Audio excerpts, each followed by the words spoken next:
2026-yil 1-fevraldan boshlab A va B toifali haydovchilik guvohnomasini olish uchun avtomaktabda o'qish talab etilmaydi. Xohlagan odam ijtimoiy tarmoqlarda shu kabi ma'lumotlar tarqalmoqda. Bu albatta xato. Shundan ham Vazirlar Mahkamasining tegishli qarori bilan haydovchilarimiz uchun bir muncha yengilliklar yaratildi. Ya'ni 2026-yil 1-fevraldan boshlab A va B toifadagi milliy haydovchilik guvohnomalarini olish uchun fuqarolar nazariy imtihonlarga mustaqil ravishda tayyorgarlik ko'rishlari mumkinligi belgilandi. Faqatgina majburiy dars soatlarini amaliy mashg'ulotlarda olishlari lozim bo'ladi.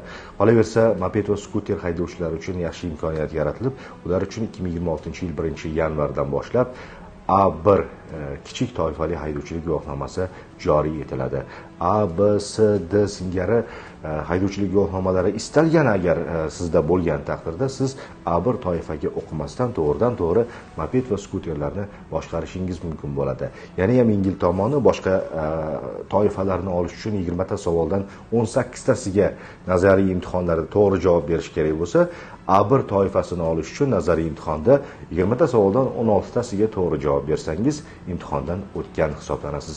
Mana shu kabi yengilliklar Vazirlar Mahkamasining tegishli qarori bilan amaliyotga joriy etildi. E'tiboringiz uchun rahmat. Eng to'g'ri ma'lumotlarni rasmiy sahifalarimizda kuzatib boring.